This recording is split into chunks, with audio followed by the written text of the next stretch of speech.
Hello, and welcome to Let My People Eat, a podcast that provides satisfying talk about kosher nutrition. Here we clear through the clutter of nutrition speak, arm you with the clarity and confidence to eat, feel, and be your healthiest every day. I am Jill Sharfman, a board-certified holistic nutritionist living in Los Angeles. And I'm Dr. Andrea Moskowitz, a neuroscientist and psychiatrist in Los Angeles.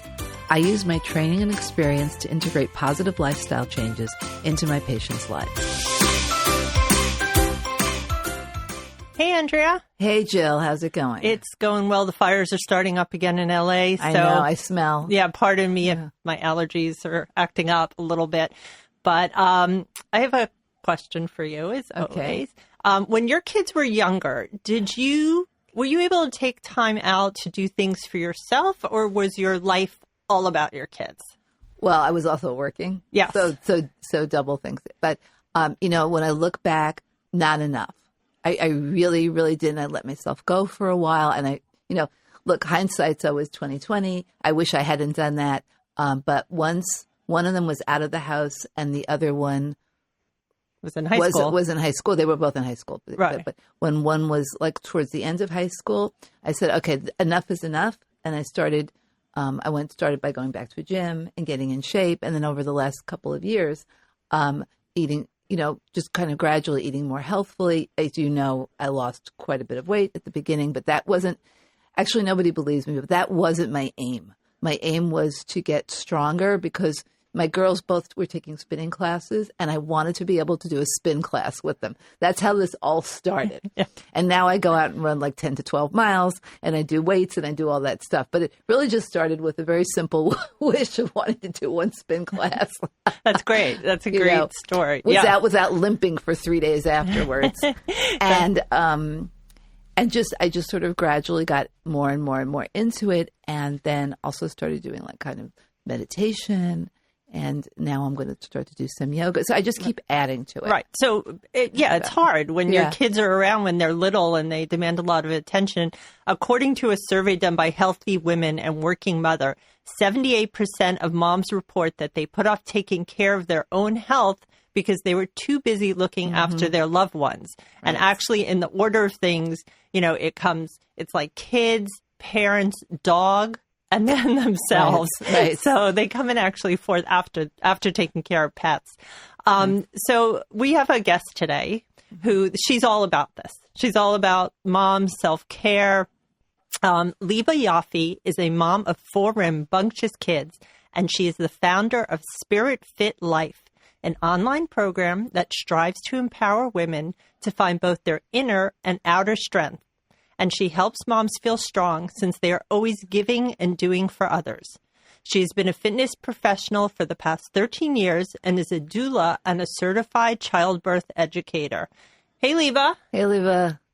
Hey, glad to be here. So, Liba, the typical woman who comes to see you, what can you describe her for us? Sure. Okay, so we have a wide range of women because we have different divisions within Spirit Fit Life. So I'll break it down with divisions. So we have a program called Pregnancy and Beyond. Within that program, we have women who come to us, prenatal, postpartum, or join us throughout their entire pregnancy. A woman who, really wants to have a better experience this time around. Mm-hmm. Or postpartum, they're struggling with DR issues, core issues, pain, and they tried things or they're been to physical therapy, but they're not, committing enough. It's, they can't get to it enough. They can't be consistent. So they come to us and we have a really strong, healing program for postpartum. Right. So wait, that DR, can you just explain what DR is? Yes. DR is, it's called diastasis recti, and it's a common, issue that women have postpartum after they have babies. It can go on for 10, 20, the rest of your life if you don't heal it. It causes a lot of pain, back pain, hip pain, which leads to knee pain. And I would say a huge majority of women do have it, especially if they weren't strong before they gave birth. And the doctors won't necessarily even tell them that they have it. Right. So it's the muscles, just of the abdomen, of the right? abdomen Yes. don't come back together after Right. after You're, pregnancy. you're the center of your stomach, like you said, it's called your linea alba is the center. Right. It's like tissues connecting your two like internal like abs, right? And it kind of like either stretches or stretches, it becomes very bouncy, or it actually tears apart. Right. Okay. Got it. Yes. So I would say like young women in their 30s, in their 40s, 20s have it. And most, they are not necessarily being told that they have it or even, heal properly. So we have a specialist who specifically is coaching those women. That's, one type of woman we have. We are currently working with a functional medicine doctor. So our members who have, hormone imbalances or autoimmune conditions will work will come to us because of that. And we work alongside with Dr. Dinner, who's a functional medicine doctor. Right. And we've had Dr. Dinner on our podcast too, episode 78. He gave us stress management tips. So you can go back and listen to that episode if you want to hear Dr. Dinner. He's fabulous. Right. Yes. So that's our our specialty program for for people who are dealing with deeper health issues. And then I would say our mainstream is mothers who are want to get strong inside out. So they're struggling to either find their like inner voice. A lot of times they'll tell me that they feel like I don't recognize myself, or I want my spark back, or I feel like I'm old and I'm 22. Like, that was a call I had today. And, so I always say that, like, we're going to always be the voice for the mothers, like who's taking care of them, So it's those type of women who really, they have to be at some level of commitment. They have to really want change because it's not a quick fix. So these women are women a lot of times that have tried stuff before, that are struggling, that really want to feel good in all ways. Right. Because if the moms don't take care of themselves and their gas tank is down to zero, there's no way for them to take care of their families. And then they're at risk for developing depression or insomnia or anxiety. So self-care for a mom is super important. Right. And the other thing too, which I think, you bring up on your Instagram posts, is that you're taking care of yourself, but you're also setting an example for your children. So if children see you taking care of yourself, then it's more likely that they're going to grow up and take care of themselves and view that as valuable and important. Right. Whereas if you're like kind of schlepping around and you're not taking care of yourself, then they grow up and it's less likely that they're going to do that for themselves. Right. I just occurred to me. So you talked about the children seeing the example. Do you ever encounter women who need to take care of themselves and do things maybe like your program, maybe just going out for a walk every day and having difficulty getting their husbands on board and supporting them? Yeah. So 100%. I mean, I come across all different types of couples, and whenever I ask someone, is your husband, like one of my first questions is on my application itself is, does your spouse or partner support you investing in your health? So they have to answer that before they even get on a call with me. If they say no, I'm not going to go into an hour interview if I know that the husband's the one that needs to be on the call also. So I will get the husband on the interview also because I know that she usually will not be able to say yes if he's not behind her. Now, I do come across men that do not understand what it means to be uncomfortable in your body, or they just don't, they're just like, go to the gym, go on a diet. They don't understand, how deep that is. And I have to be careful because I don't want to, cause issues, so a lot of times I'll say, listen, when you go speak to your husband, I just want to tell you something. He might not understand you, and that's okay. Nobody lives in your body. Nobody lives in your head. He doesn't need to understand you, but you want him to just support you. So explain that this is something you really want to do and why, meaning your struggles.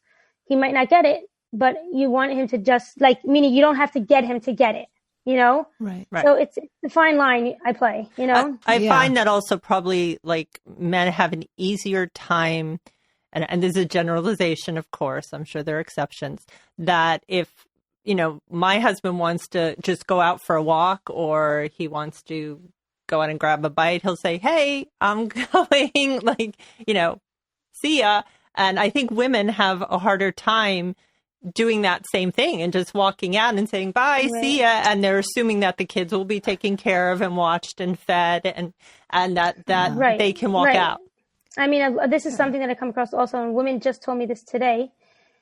She said, listen, I don't work. So once I start working, then who am I? She literally said this, who am I to say I want to do something that's expensive? Once I work, then I'm like, you're not contributing by taking care of the children, meaning a lot of women are professionals in my program, but do you not value yourself as a stay-at-home mother? Why is that looked upon that you can only do this if you're making your own money, as if it has to be extra? You're going to only do something for yourself if there's extra. You're not extra. Right. Right. Yeah. And that's something that women don't, they some of them have a very, very hard time understanding that. I'm sure. I always ask women when I meet them, let's say for the first time, I say, do you work outside the home? Because obviously being a full-time mom is a very hard job. The pay stinks. You never get a good vacation. The hours are awful. The hours are awful, right. So, I mean, that's a really important point, that working in the home is really working. And it's a partnership between you and your husband, and the husbands do have to understand that and be generous. And the other thing, too, is even when women are, quote unquote, working outside of the home, the studies is that they still end up doing the majority of the in-home work. It's not like an even split. Right. So, they're still, they're doing two jobs then, instead of. Right. Yeah. Yeah. It's a hard thing. Do you have to deal with women who come in with negative self-talk? That they say, I will never get this done. I will never and you have to kind of help them understand that this is doable. So, part of our program is a huge emphasis is mindset. We have just like fitness and nutrition, we have just as much emphasis on the mind. We have a whole detailed daily program that goes through mindset. Now we have also women who struggle with emotional eating, binge eating, under eating, all that. That's also part of, the type of people that we attract, people who are done with dieting and, are just sick of the ups and downs, that the diet culture just destroys your mind. So we have to combat all that. And that's part of the mission behind Spirit Fit Life. That's really what this method is created to help women find that freedom within themselves and with food and with, and with their strength. So people come to us and have tried 20,000 diets or, are just under eating and all that kind of stuff. And we have to counteract that. So we have meditations and visualizations and I give workshops every week, on mindset. So we do vulnerability, self-talk, how do we see, setbacks and make them into growth, triggers, everything. So there's a lot of work, it seems, that you have to undo, things that you have to go back and fix. Alyssa Rumsey says, diet culture is a system of beliefs that worships thinness and equates it to health and moral virtue, which means you can spend your whole life thinking you're irreparably broken just because you don't look like the impossibly thin ideal. So that's serious. That's something that women carry with them, and I know people are trying to fix that, but it's a tough battle. Yeah, right. And that's why our whole thing is my word is strong. It's part of it is that if we can change, imagine we told our daughters from when they were young, or when we told our sons when they were dating, do you want, I want to be strong. I want to marry a strong girl. I want to be fit. I want to be healthy. I want to climb that wall, right? As opposed to a size or look a specific way, right? Fit and strong just means you're personal fit and strong, right? You're not. So imagine that's what we said. Imagine that's what we lived.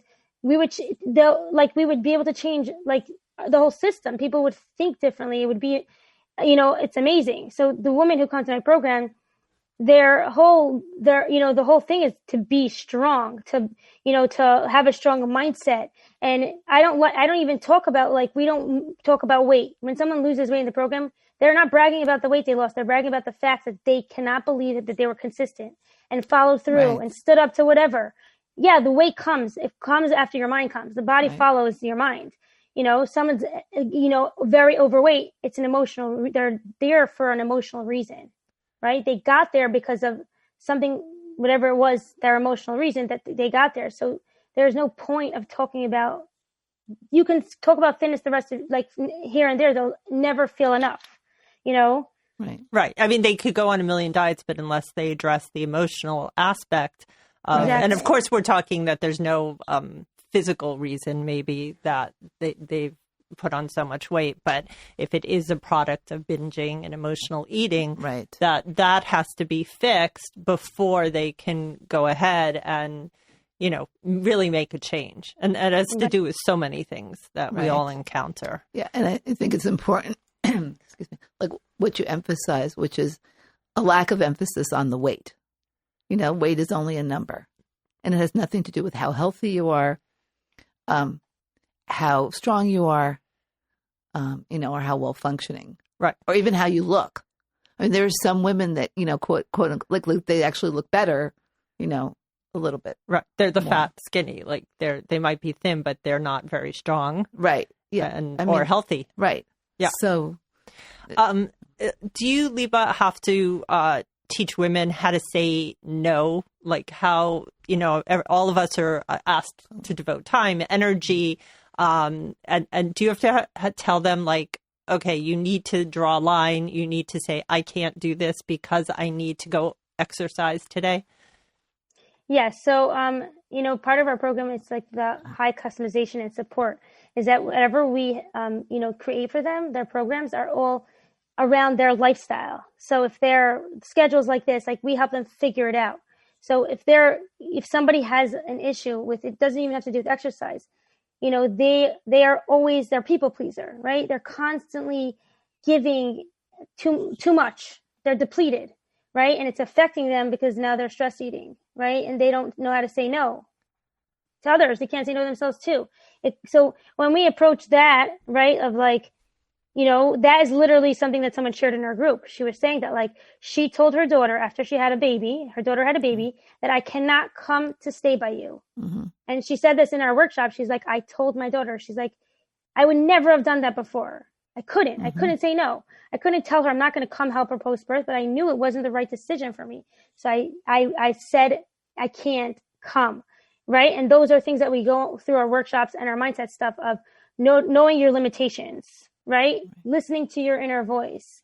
Well, can I ask you, without you disclosing any confidential information, what was the woman's reason that she couldn't go to her daughter? What was the driving force? So it was COVID and she had some other kids at home and her husband, and she felt like she shouldn't go now and stay with her daughter for 2-3 weeks when she had her other part of her family at home. And she knew that it wasn't it would be too much for her, and it wouldn't be a right decision. Do we know how her daughter took that? Did her daughter understand? Did her daughter forgive her? So she said that her daughter was not upset, and she's done it a few times. She said her daughter would call her too often. She told her daughter I can't pick up the phone in this and this time, and her daughter took it very well. And every single child, no matter how old they are, they feel safer with a strong mother. So if anything, it makes them feel, well, my mother's even though they might not realize they're taking advantage, but you want a strong mother. You want an emotionally strong mother. Right. So in a way, it's giving, when you say no to a kid and when you go and take care of yourself, whatever, you're giving your child self-confidence, literally, because they feel protected. That my mother is a person, she cares for herself. She knows what she needs and she's strong, and it's helpful for them. Right. That's a huge concept. Right. Really. I also think from a child psychological point of view, too, it at some point also gives them the message that, you know what, you, the child, you're capable. I don't need to drop everything and come and take care of you. You're perfect. you're perfectly capable of doing this yourself. Complete confidence in you. 100%. Yes. Great. How does social media play into this? Do you ever have to tell people to take a social media break? Do you see that affecting their mindset? So we have actually a section in our program that's social media, like the times of days that you shut off your phone completely. So like a certain time of night, your phone's off. It's called like the social media challenge. It's on the week 7, I think, and you by a certain time of night, your phone's off and you don't look at it till the next day. Some people do it in the morning for 3 hours. Now we have certain clients that they tell us that they're just keep on comparing themselves. So we will suggest them personally, because everyone's different, to, stop going on social media, limit it to certain amounts of times. It depends. It's very individual. Yeah. Let's talk about exercise now, because I'm sure that's a big part of your program. Just about you personally, anybody who follows Liba on Instagram, were you always like a little monkey as a child? You're always climbing things and swinging from things. Is that how you were always? So I would say, like, people are surprised, but like, I'm probably like the fittest that I was, even when I was a teenager. Even I've been active my whole life, because right now, I am like the strongest. I had the most knowledge. And so, but, I've used exercise as like my drug of choice, basically. It kept me out of trouble. It was my outlet as a teenager. I was always active. I went through a stage of being too extreme with exercise. It was just like, you can use anything has power in the good or bad, so I had to find my balance. But from a young age, what we did as a family was always active. Like, we'd go hiking, we'd go biking with my dad. Like, we played basketball. That's all we did. That was our fun. Are all your siblings very active still? Yes. So most of them are not like as athletic. I mean, I have a certain natural like strength that I have to work on, obviously, but it's also like a talent, right? Like, you won't find most women who can do like easy 50 push-ups. You know what I'm saying? Even men, I usually beat the guys and all those stuff. So like, it's not a common thing, but my brother's a trainer. This morning I just went to the gym. My 2 brothers were there. I usually meet them at 5 a.m. It's so much fun, so, most of my siblings, I would say they're all active. Yes. All 7 of us. Yeah. And you were training for CrossFit, and the story there was you didn't end up participating, right? So I wasn't training. I was training for a weightlifting competition, not in CrossFit. Just in the general, like the nationwide CrossFit competitions. I mean, not CrossFit, weightlifting competitions, powerlifting. And I didn't end up competing in like the big, the big competition, the official one, because I would have to wear a ringlet. And I beat the record with my coach, but it wasn't in the competition. Because they insisted you were not allowed to wear a skirt. I was allowed to wear a skirt, and I felt like it was a big statement. Like, even if it was for 30 seconds, like, it was one thing, like, if I would go do it by myself, but it was like already a statement. Like, it was already like I emailed them, and like people were like, asking me what happened, and I felt like it was already a statement. Like, they weren't budging. And it even said on the thing, like, you're allowed to wear a G-hop, you're allowed to wear this, but like, you can't wear a skirt no matter what. Okay. That must have been very disappointing. Yeah. In the beginning, I was like really upset. I was like, I really knew that I could be, I knew that I'm really good at it. And it's kind of like channeling that energy. Like, I want to compete. Like, I'm doing Ninja Warrior stuff. Right? I love it. I love competing. It's like my favorite thing ever. But I also know that I have Spirit Fit Life, which is like, it's huge. We right now have almost 70 women in our program that are committed to 6 to 12 months. I have 5 people working for me, and I'm able to give like that strength to these women, to guide, to run this type of program. So even though I can't like do it in that way, I know that this is making a bigger impact. Right. Right. So exercise is part of the program, correct? Yes, it's a huge part. I mean, there's the fitness, nutrition, and the life coaching, the whole mindset stuff. So every single member has customized personal training. So they have full programs that are developed for them in the fitness. Do you the women set goals, ahead of time? Not, Yeah. Yes, we have, like, when you first come into the program, every 5 weeks we're resetting goals.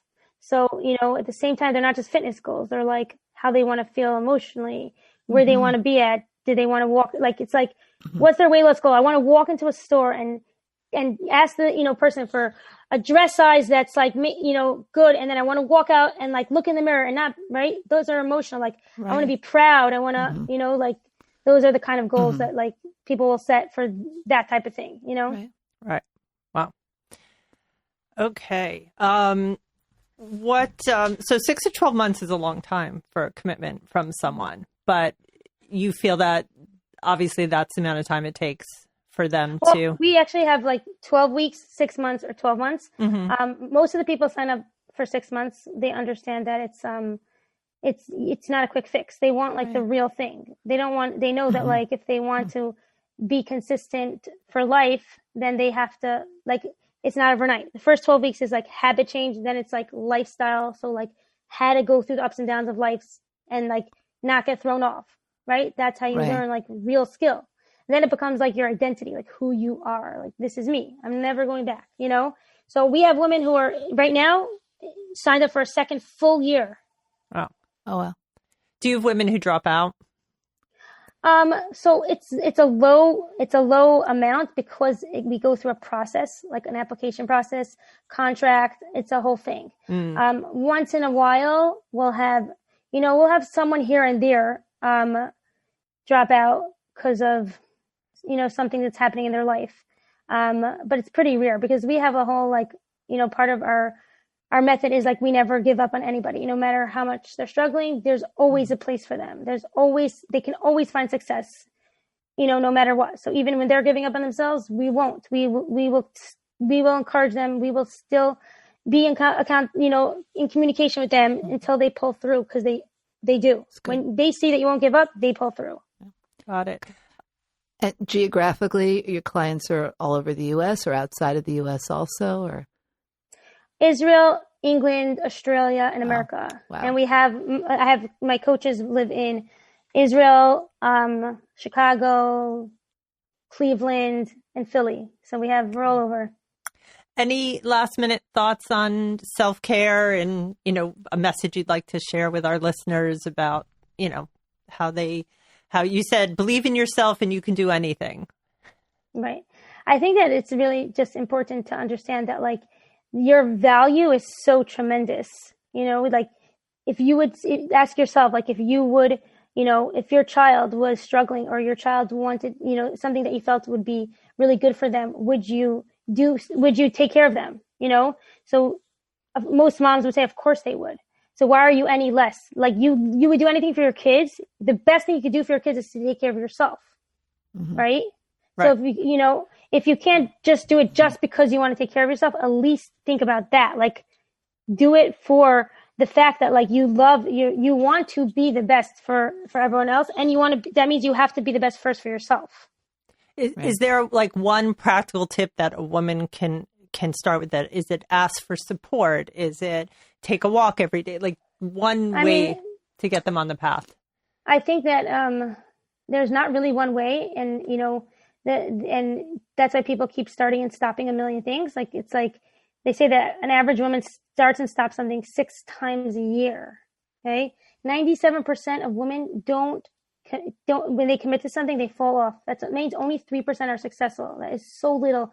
And the diet industry is like a multi-billion-dollar industry. Why? Because people keep trying, and people are desperate that they'll do something even though they know it's bad for them. So they're like, I hate that thing, but I need to. I don't have a choice, right? So, instead of doing something like, say, like, that's my type of program, because it actually takes, like, deep. It's harder. It's harder to do something even though that causes them, like, pain, physically. So, there's not one thing. The main thing is to, like, you have to have a deep reason why you want to do something. It can't just be to be skinny or to lose weight. It has to be deeper than that.